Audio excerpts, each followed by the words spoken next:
Welcome to the latest edition of the Giants Hangout, our weekly roundtable discussion as we recap what transpired in the previous game, as well as look ahead, and we hone in on three different themes. The Giants dropped their third in a row, a rough outing in South Florida as they fell to the Dolphins 31-16. We're going to focus on explosive plays, defensive takeaways, and the health of Daniel Jones. Lance Meadow, Russ Salzberg, Howard Cross with you. And this week, we bring in Brian O'Leary, co-host of the Irish NFL show. Brian, welcome aboard. Looking forward to the conversation. And I want to start with you with respect to explosive plays, because we knew coming in, the Dolphins showcased the number one offense in the NFL. And I'm talking about scoring offense, total yards, passing yards, rushing yards, the whole 9 yards. And I think that was absolutely on full display yesterday because even though the Giants did have some takeaways, unfortunately, they gave up 7 plays of 20 or more yards, 3 of 60-plus yards, whereas the Giants only had 3 plays of 20-plus yards themselves.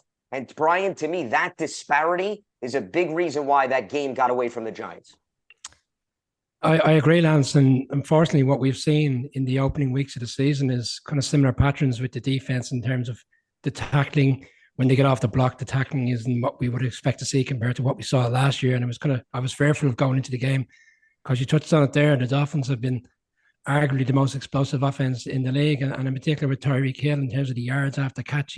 He's been doing it on all teams, in fairness, not just the Giants yesterday. But when you've got a defense right now that doesn't seem to be playing at the level and expectation which we had going into the season, it was always going to be a huge concern. And did it come as a surprise to me to see those level of plays? Probably not. The ones that disappointed me the most was more sort of running back ones, because you've seen the nature of what this rookie has done over the course of the last few weeks. He's had 2 touchdowns last week. He had 2 touchdowns the previous week, all explosive type plays. I would have thought we would have done has some particular scheming in place to find a way to navigate against that, but unfortunately wasn't to be yesterday afternoon. And of course, referring to Devon Achane, who had that big 76-yard run. And Howard, as I mentioned, when you have the explosive plays, it alleviates essentially what you're putting on your defense's plate and your offense's plate. Because, see, the Giants, with only 3 plays of 20-plus yards, they had to go 10-play, 13-play drives. And, Howard, we've seen this each and every week. Something wrong likely to happen. Negative plays, loss of yardage, sacks. And that's what happened with respect to the Giants in comparison to the Dolphins. Well, to be honest, Lance, I mean, that's great to try to put it on the Giants and say there was that, but it's Miami. Those guys are fast. Inside-out pursuit is what really gets you when you play against a team that's that fast. The way they run their plays, they do a lot of outside screens and outside pitches where they throw the ball outside. They kind of dance with the outside defenders a little bit, and they just like the inside defender can't get there fast enough. These guys are, some of these guys got world-class speed almost, and then it's really hard. And unless you have everybody in front of them where they can't get going north and south, you can't win. Even if you try to stretch them out. There were 2 or 3 plays where like, okay, they're going to stretch it out. And they just outran the stretch and ran around the edge. So it's not going to just happen to the Giants. It's going to happen to a lot of people, especially when the Dolphins play at home. As far as the Giants offense goes, you guys can say whatever you want to about them. And I told you, all the shiny toys and all the bells and whistles are great. This time I believe you had a practice squad player playing. You had a player that's played for 2 or 3 games. You moved your guy in the center. And it's more and more bodies. The left tackle that's playing is a backup guard. They had a premier pass rusher. He did not leave his side. Okay, if that's where you're going to put him, that's where I'm going to stand. So that's what you're going to look at until you get to offensive line when in some sorts healthy, or unless somebody walks in here off the street that might make a difference or a big change. It's going to be some rough sledding. Well, Howard, I totally agree. I mean, the Dolphins look like they have an Olympic relay squad. I mean, that's how fast that's how fast they are. And I knew the Giants would be up against it. My concern in the game, when you look at the game, the Giants had the ball 36 minutes. They had it 24 minutes. And everything was about the explosive plays. My concern on the Giants, and maybe I'm being overly critical, but I think it's fair to ask, there needs to be, I know what they were up against, but there needs to be a sense of urgency for a moment. My example was when the score was just 7-0, the Giants punt, they got them down at the 6-yard line. Okay, so you got them at the 6-yard line. Hey guys, let's make a stop here. Let's do something. Three plays later, it's 14-0. Then after hold on a second, after the big the Pinnock interception, now it's a 14-10 game. Miami gets the ball with $1:34 left in it. Now the Giants know that they're going to get the ball to start the third quarter. $1:34 left. They go from their 28 to the 22 field goal. That takes some momentum away. Then to start the third quarter, 3 plays in, 54 seconds in, it's another touchdown. I just don't sense. I understand the Giants defense was up against it, but I don't sense. What would you like them to do, Russ? I'm curious because you're saying they're up against it, but you're asking them to do something that outside of Buffalo, no one's even come close to slowing these guys down. And I mean, no one. And it's going to get worse. When I'm telling you it's going to get worse, they got a couple other guys that got healthy that need to get back on the field. When they get a few more on the field, their tackle wasn't even playing in the game. When they get everybody on the field, when they get everybody on the field, it is a track meet. And if they find a way to get a home playoff game, they're going to blow whoever shows up in that stadium out. That is a fast team. You can beat a lot of things.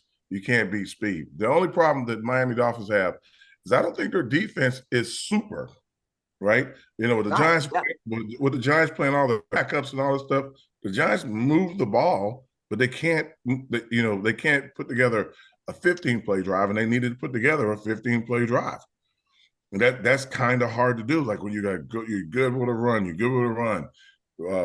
Your backup to the backup false starts. That's just part of the game with the guys you got in the game. Yeah, I don't know how to fix it or help them. The reason why they're backups, the reason why they're, some of them are practice squad guys because they're not usually, maybe developmental, maybe a good way to put it, but they're not starters. Lance, sorry, can I just throw a question in there? Yeah, Bearing in mind what we've just discussed in terms of how explosive this Dolphins offense is, why take field goals? In the harsh reality of the game, taking field goals is never going to get us back into the game. There was some, fourth and shorts. Like, are we not better off, really going for it and trying to keep up as best we can rather than just taking field goals and leaving ourselves? You can take field goals and get points on the board, or you can go for it and miss, and they go down and score another touchdown. I know, but we're kind of in a situation where either way we're playing catch up throughout the course of the game. But if you look at it, you could be okay. We're going to try to keep it close, try to keep our guys in it, keep our guys engaged, try to keep fighting, which they were trying to do. Or you can say like, we're going to do anything we can. We don't care. We'll go for it. Touchdown, Miami. Okay, we're going to try anything we can. We'll go for it. Touchdown, Miami. And then people will start asking you after the game, well, why don't you at least try to get some points on the board? And that's always a catch-22 situation. Yeah, when you're playing a team that's going to beat you like that, you got to minimize the bloodshed if you can. If the Giants were at full strength, and I do mean every offensive line was healthy, they were like spinning the ball all over the field. They were not beating the Dolphins. I'm not suggesting we should be going for it in every fourth down. I'm just bearing in mind what we just discussed around the fact in this particular instance against a team so explosive. The harsh reality is, you want to maintain a game where you're not getting totally blown out, but at the same time, sometimes you just have to go above and beyond and go for fourth downs to try to keep up as best you can. Well, the way I would coach it, if I was coaching, I would try to make it as muddy as possible. I try to get my running game going the best way I could and try to keep it in, second and 6, second and 4, third and 2, and try to keep them off the field. Because if you put the ball in the air and keep trying to go for it, with the guys that could, I'm watching guys, they had the plays diagnosed defensively over and over again. They couldn't get the inside defensive end, or not defensive end, the defensive tackle sprinting as hard as he could to get to the outside, to get to the guy.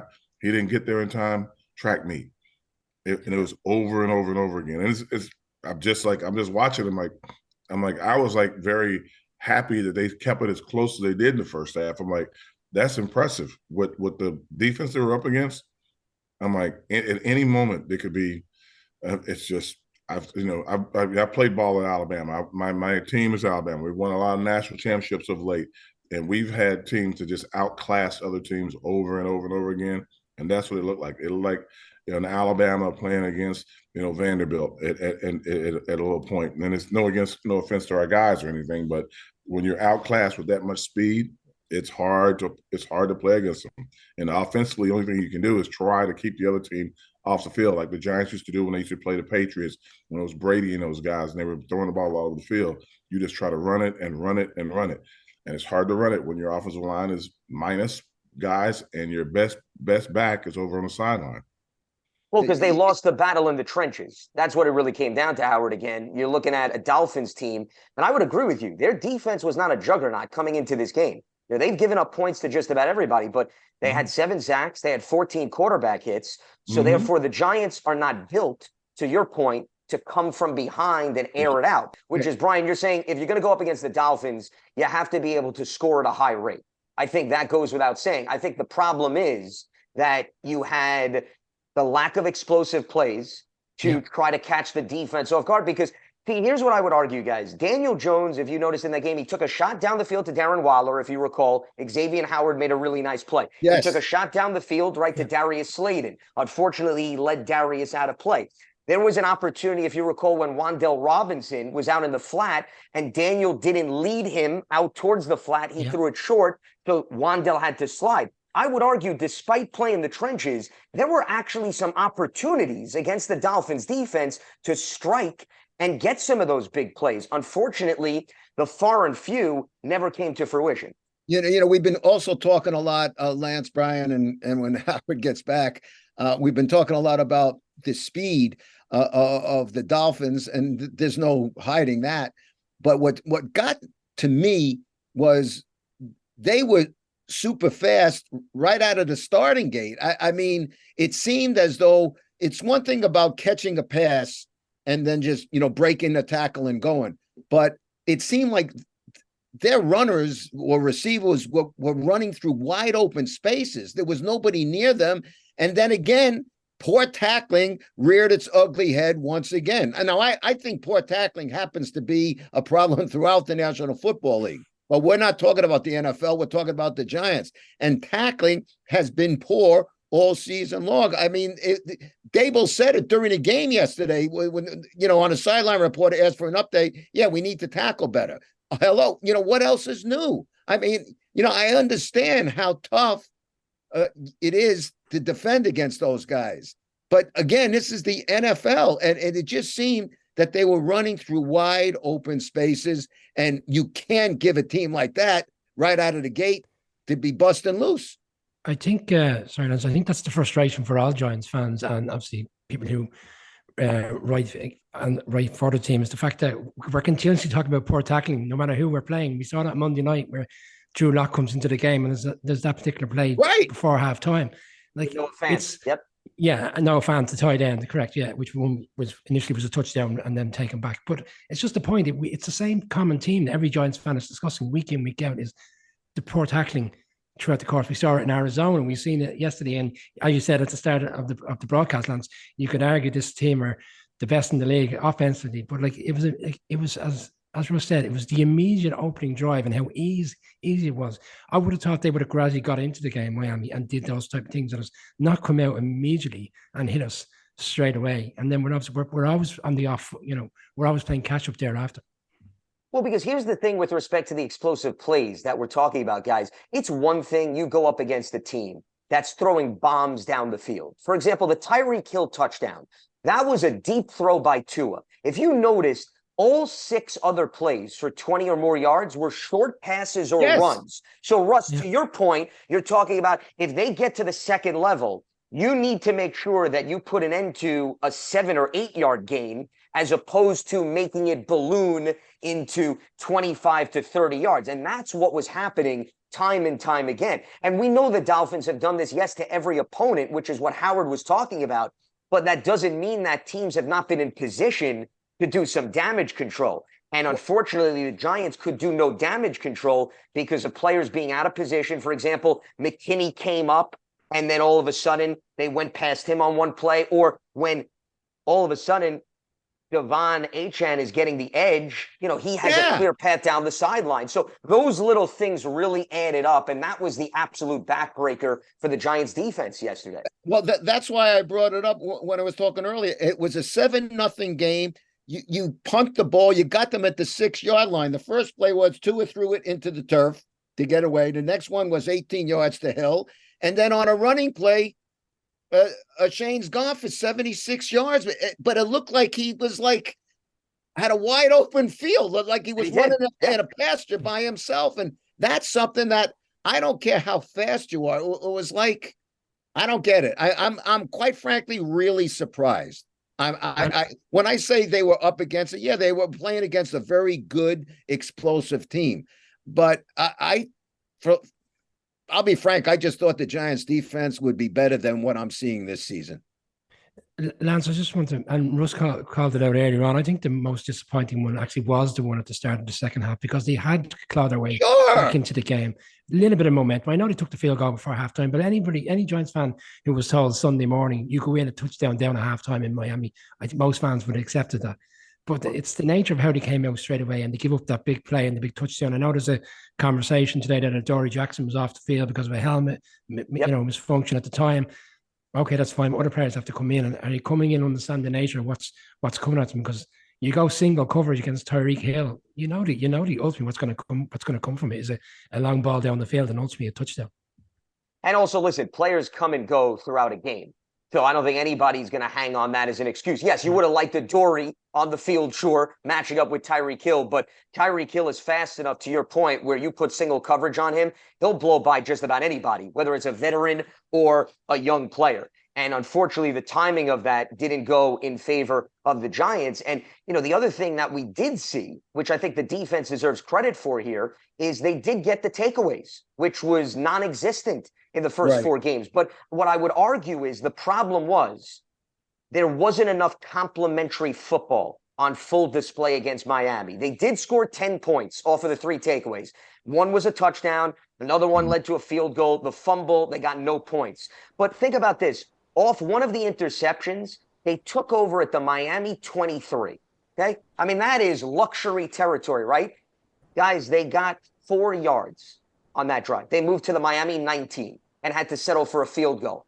So there wasn't enough capitalization off of the takeaways. And the lack of complementary football, I think, was also why they got bit. Because, Russ, you brought up a great point about time of possession. I've talked to a lot of coaches. They would argue when you have time of possession, the ideal total is you want your points to match every minute that you have the ball. So you brought up the fact that 36 minutes. 36 minutes. Okay. And how many points did the offense produce? 9. Okay. I'm taking away the touchdown from the defense. Yeah. 36 minutes of time of possession and only 9 points. There's no way you're going to be able to compete under those circumstances. Howard brought up a very, very good point. And let's be fair.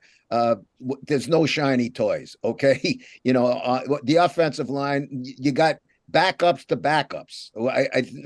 Howard mentioned there was one practice squad player. I think there were 2. I think there was Thomas and Mayfield, right. At various points. It just, but when you talk about lack of complementary football yesterday, that's been the broken record all season long. We hear Dable talk about it. We hear Wink Martindale talk about it. We hear Kafka talk about it. Complementary football. There hasn't been any complementary football all season long, except for maybe one half against the Arizona Cardinals. Yeah, but guys, I'm not beating on you guys. I'm sorry for my technology over here keeps failing me, but you're not going to have complementary football unless you find a way to get the offensive line healthy. And I keep saying that. I'm going to say it week in or week out. It's just not going to work. And they can, they have great little talking points and great coach speak and everything. Just not going to work. It's never going to work where you don't have your players in place. And I don't know. I want to have something hopeful to say or have something, positive to say. It could get dangerous for a quarterback. And we've seen that. Yes, big time dangerous. Well, but Howard, as I mentioned, as you were walking through the technology and trying to get the walkie-talkies back online so you could communicate with the rest of us, and I'm glad that you're back on board. In fairness, though, and I'm with you, the play in the trenches has to improve, but there were some field positioning opportunities. For example, off a turnover, you get the ball at the Miami 23. You only gained 4 yards. We saw Daniel Jones, Howard, take some chances down the field, despite some of the rough play in the trenches. Unfortunately, they just weren't able to take advantage of those deep throws, whether it be Darren Waller and whether it be Darius Slayton. So, I mean, they're trying. They're trying to get guys down the field. Unfortunately, the level of execution is not where it needs to be. Well, I heard there was a lot on the radio broadcast about making plays above the X's and O's, and I came out at halftime. I said it's not plays above the X's and O's. It's just the X's and O's. If you could just do what they're asking you to do, and at any given moment, it's okay. Darren Waller, great, phenomenal, talented kid. When the ball hits you in the hands, you got to catch it. You don't have room for error. When the ball hits you in the hands, you have to catch it. When Slayton, he's thrown out of bounds. He's doing everything he can to keep his feet in bounds. That was just a throw. Daniel starts to get hit. He starts to get faster and faster. He gets hit more and more. He's trying, and everybody's saying the same thing. Gotta get the ball out of your hands faster. Get the ball out of your hands faster. So it's not always get the ball out of your hands faster. It's just gotta be, okay, when I get my opportunities, I got to make it work. And when I do hit you, please catch the ball. That's what he's looking at. So offensively, it's not going to be complimentary football until they can figure out a way how to get something going positive on a week in and week out. And I'm not an apologist. They look bad offensively, and they're going to continue to look bad until someone can block someone consistently. And early in the game. How you bring up a good point as far as missing opportunities. They're not good enough to get a lot of these good plays. So when they have the good play, as you say, when Darren Waller can get his hands on a ball, like I looked at that play a good few times and saying, you got to make that play because we're not good enough to give up that play. And Howard made a good play. I was talking about Xavier Howard, not Howard Cross, of course. You got to give him credit. He did get his hand in. Yes, he did. Certainly still an opportunity for Waller to make the play. Yeah. Yes. But these are the type of plays. These are the type of plays that Waller essentially was traded for. That's like this. We saw what he did with the Raiders. These are the type of plays where the ball goes up. How many times have we watched previous coverage when the signing took place in during free agency, obviously the trade, that people are saying this is going to be a red zone target for Daniel Jones. He'll be able to put the ball in position in the end zone, and Darren Waller will come in and take it in. So he needs to, as Howard and Russell said, he needs to take it in. He needs to do what he needs to do to make sure he catches that ball. And Darren Waller did have his most productive game so far in a Giants uniform. So I think that was encouraging. They were at least able to get him the targets, and he did move the chains. But, Howard, I want to go back to a point you brought up earlier because you were talking about trying to make the game muddy. And I would say, I think the Giants at some points tried to make the game muddy. Yes, they did. Because, right, when you look at the numbers, Russ, they had 17 third downs, okay? That is an enormous volume of third downs, and a majority of them were for 7 yards or less, 11 to be exact. So it wasn't as if they were facing, despite the play in the trenches, we didn't see 3rd and 15s and 3rd and 25s where they were really handicapping themselves. But the level of execution, even on some of those manageable downs, Howard, when they had the ability to even run the football, was nowhere to be found because the Dolphins' defensive front, forget about getting to Daniel Jones, they also completely took away the Giants' run game yesterday. They did more than take away the Giants' run game. Like I said, when you look at the interior of the line, sometimes there were a lot of no-hitters, guys right in front of you, swimming right over, right in the backfield with the ball, the back's getting the ball. He's getting hit as he's taking the ball. The Giants ran a screen late in the, an underneath play late in the game to Robinson. He's running out. He's going to be wide open. Yep. They run through him, tackle him to the ground, or basically clothesline him to the ground, and go and sack Daniel. And Daniel throws the ball on the ground right at his feet because he has nowhere to go with it. The play is a perfect design. The Dolphins just ran through and threw the guy on the ground. I don't know if that's legal or not, but they did. So when things like that are happening, you just gotta hope that one guy can hold it. There were plays in the game where I was listening to people. Oh, Daniel has plenty of time. He's throwing the ball down the field. No, there were guys loose the backs were just picking them up. And so I was listening to unfortunately, somebody was like, "Oh man, they were really picking up the blitz." I'm like, 92 is not a blitzer. He's a down lineman, and he's free. That's what you're dealing with, and you can't. It can't be a play where this is how bad the offensive line played, and this is not a knock on anybody. When the offensive line plays this bad, Evan Neal name was called one time for missing a block. Once. That's how bad everybody else was playing. That they weren't even focused on trying to go after Neal. They were just going after everybody else. It also didn't help that the offensive line was responsible for all 6 penalties, Brian, especially a number of false starts and holds. And, that did put them sometimes in a precarious spot. I don't think it was as detrimental as we've seen some penalties in previous games, but I think we're at the point, and this is what I think Howard was alluding to, where every week we talk about the opposition the Giants are going up against, and some fans and some pundits say, okay, well, this is not the Cowboys defense. This is not the Niners defense. But at this point, all defenses are copying what the previous opponent is doing, and they're finding ways to attack this Giants offensive line. So I know Buffalo coming up is a really good defensive front, but whether they're playing the creme de la creme of the NFL or the bottom feeders, I don't think anybody is in a position to give this Giants offensive front the benefit of the doubt at this point. Yeah, listen, there was one series, Azuda was called on back-to-back false starts, plus a holding. I mean, that was all on one series. Look, as Howard says, I'm not looking to beat anybody up. They are what they are. I mean, there's a reason that they're backups or practice squad players. But the drop-off is just enormous. I mean, we thought the offensive line was going to be much better this season. And now a lot of it has to do with the injuries. We get it. But at this point in time, at 1-4, we're facing a real uphill battle. Yeah, no offense to anyone, to the guys, I didn't think they were going to be that much better. I thought that the offensive line that were the starters could hold their own a little bit. Yes. I did not think that anything past that was going to be. And remember, what was the game plan going into the season? We're going to rotate the interior guys. We find guys that can actually play together that we think is the best combination. They're saying that going into game 1. Lance, it doesn't sorry, I was just going to say, it doesn't come as a surprise when there's 6 penalties on the offensive line. Like the guys have nailed it here today. There's no cohesion on the offensive line right now. You've got different players coming in. Some may not even know each other fully in terms of how they go about playing their game. It doesn't come as a surprise. You're going to have time and time false starts or obviously holes and what comes with that in terms of negative yards going back to either way.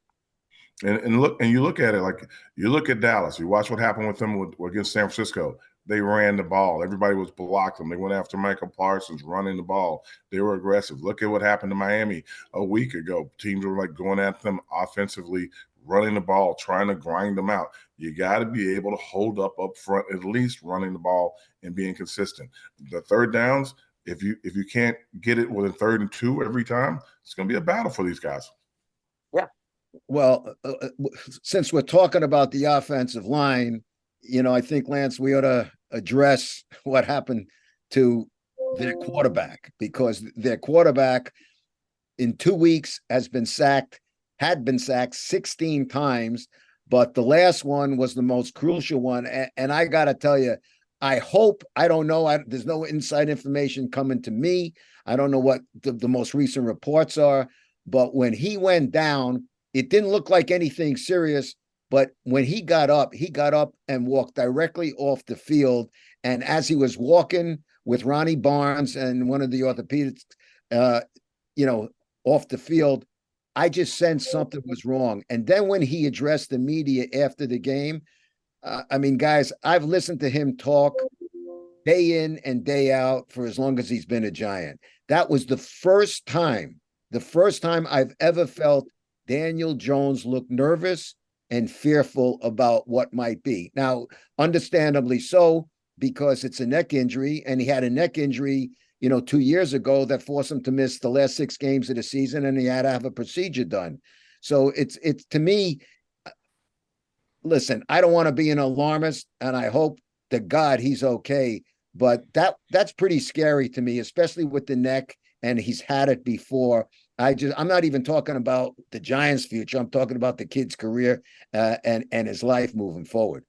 Well, he admitted that his neck was sore. So that was something that he brought to the forefront. And I'm with you, Russ. I mean, my takeaway was, and I'm not accusing Daniel Jones of anything, but he did have ample opportunity to pretty much completely shut it down and say, it's nothing. Don't worry about it. I'll get some treatment during the week and I'll be ready to go next week. And it seemed like he was a little bit hesitant in going that far. And I think part of it was he's probably waiting to get some tests back and results to see how he operates. So I understand where he's coming from, but I did get the same sense that you did, where there was a bit of hesitancy, a bit of unknown. And I think part of that was, you're right, he does have a history with dealing with the neck. But regardless of what happens with Daniel Jones moving forward, this is why they went out and they got Tyrod Taylor. And I'm not saying that Tyrod's going to start the remainder of the season, but if you recall 2 years ago, they were not in the position where they had a proven veteran, God forbid, who could lead this offense. And that's why they made sure they brought in somebody with the pedigree and the resume of a Tyrod Taylor. Hey, Lance, were you – I'm not you guys. You guys were watching the game, right? Did you see how hard they hit Tyrod? Yes. Oh, yeah, absolutely. I was just going to jump in there because last year Tyrod got a concussion. I believe it was against the Bears in the home game. Yep. And he had to step out of the game. That's when Daniel Jones was injured and he stepped in. And we ended up playing Wildcat with Saquon Barkley. Yeah, it's almost – that has nothing to do with who's back there. That's just the same. We're talking about an offensive line. Yeah, you're right. Tyrod was getting crushed. I'm like, it's kind of like, no joke meant here, but like, be careful what you wish for if you want to play, because you could see what was happening yesterday. It was bad. I mean, this offensive line needs to be fixed in a hurry. It needs to be fixed yesterday, and I don't know if that's going to happen. We don't know if we're getting Andrew Thomas back. I mean, it's a mess right now. Guys, if we jump back to week one towards the back end of the game, some of the questions that were asked of David after the game was, why did you keep Daniel Jones in the game when essentially the game is over? The Cowboys were, 30 points clear at that stage. And he obviously wanted to give him more snaps. It was the opening game of the season. But back then, 4 or 5 weeks ago, the fans were already saying, why is he in the game? The offensive line is getting crushed against the Cowboys. Nothing has changed. And if Tyrod Taylor comes in next week with his concussion history, I'm already a little bit concerned about that as well. But that's more so because of the nature of the offensive line as opposed to the quarterback. They got to have they have to have all hands on deck to in order to keep these QBs safe. Tyrod got in the game. He was pressured right off the bat. Guys were coming from everywhere. He was trying to run and get himself down. He couldn't even get down. They were getting to him so quickly. So, it's not veterans coming in to be the backup. If there's a veteran offensive lineman out there, and I'm sure they're looking for guys constantly, trying to check everybody's practice squad to see who's available. They're just they're in a desperate search to find guys that can actually, not necessarily be great, but be stand-in enough to help them out. And they're after Buffalo. It may not be easier, but it won't be as rough going forward. Well, so Washington has 4 former first-round picks, Howard, and Chase Young's playing pretty good this year. So, I understand your point, but I would say I don't think there's any picnics on the horizon. And then you get the Jets, who have also a really good defense. Good defense, yeah. It's not. You got Max Crosby. You got Max Crosby coming the week after that. It doesn't get any easier from a defense. 100%, Brian. Yeah. There are no off weeks, as you could attest to in the NFL. The Giants did bring in Justin Pugh, and I'm not sure what he's got left. Obviously, he wasn't going to play this week, but there might be a sense of urgency to get him ready to play, because this can't go on. I mean, it just can't go on. Well, the problem has been that guys have been hurt. When Brian brought up there's the lack of cohesion, yes, but I think part of that is 1 week they feel they're going to get a guy back, then he leaves during the game, and then they have to play the game of musical chairs all over again. I guess maybe the encouraging sign is John Michael Schmitz, as long as they don't put him on IR, you hope that he can get back sooner than the 4 games you'd have to miss at minimum. But the problem is Marcus McKeithen got hurt then in the last game, and he wasn't able to finish with the knee injury. So this is my point. You bring back one guy, and then all of a sudden another guy gets banged up. And Bredesen had to come out for a few plays. So it's very hard, even when you start the game, to say, we're going to get through with the same 5 guys. That's been a major problem for them thus far. Does it not say a lot? Sorry, Russ. Does it not say a lot the fact that we're referring to a rookie center and the lofty expectations we have for him to come back and immediately play well? I mean, usually in your first season in the NFL, players are given a little bit of leeway and they gradually get up to speed in terms of being an NFL player. And 9 times out of 10, we see the most productive play from that player in their second year. We're already have an expectation that John Michael will come back and immediately improve this team. And he's only in the league a couple of months. Yep. No, that's what that is, Brian, is just wishful and hopeful thinking, because it's dire straits right now. It's just a very, very difficult situation. You know, Howard used the term to start off with, no shiny toys. It is what it is. I mean, not only are they not shiny toys, they're kind of like beat up toys with dents in them. You know, it's the just dog got to them, essentially, Russ. That's what you're saying. The dog got to the toys and chewed on them a little bit. Yeah. No, you're right about that. Didn't Bill Parcells have a quote back in the day? You don't beat the dog anymore. The dog is dead. Is that where we're at? Right now, that's where we are. Well, you know, they're going to keep fighting. They're going to keep trying, but I just hope that we can keep the QBs at least, you know, under 5 sacks a game. That would be very helpful. I mean, Howard, think about, you know, it's no joke, but think about what Howard just said. Let's keep the sacks to 5 a game. I mean, what are we talking about? This is not sandlot football. This is the NFL. It's crazy. And you know, he was going to saying Tyrod was going to have to miss a play, but Dable explained it in postgame, but because there was some kind of confusion, something going on the field. There was a timeout. Yeah, timeout on the field, Russ. There was a timeout. Otherwise, he was going to have to miss a play.